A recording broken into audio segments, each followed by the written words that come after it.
Traffic పోలీసులు చేపట్టిన special డ్రైవ్లో 413 కేసులు నమోదైనట్టు ట్రాఫిక్ సిఐ ప్రసాద్ తెలిపారు. ట్రాఫిక్ నియమ నిబంధనలు పాటించకుంటే కఠిన చేయండి తప్పవని ఆయన హెచ్చరించారు. నిజామాబాద్ జిల్లా కేంద్రంలో ట్రాఫిక్ సిఐ ప్రసాద్ ఆధ్వర్యంలో ట్రాఫిక్ ఎస్ఐలు సిబ్బందితో కలిసి స్పెషల్ డ్రైవ్ నిర్వహించారు. కంటేశ్వర్ బైపాస్ రోడ్, దుబ్బ బైపాస్ రోడ్డు ప్రాంతాల్లో సిబ్బందితో కలిసి తనిఖీలు నిర్వహించారు. ఈ తనిఖీల్లో హెల్మెట్లు లేని 371, 6 మైనర్ డ్రైవింగ్ కేసులు, 36 రాంగ్ సైడ్ డ్రైవింగ్ కేసులు, 6 సెల్ఫోన్ డ్రైవింగ్ కేసులు నమోదు చేసినట్లు ఆయన తెలిపారు.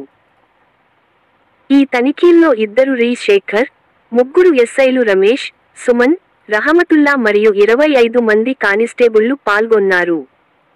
ట్రాఫిక్ నియమ నిబంధనలు పాటించకుంటే ఊరుకునే ప్రసక్తే లేదని హెచ్చరించారు.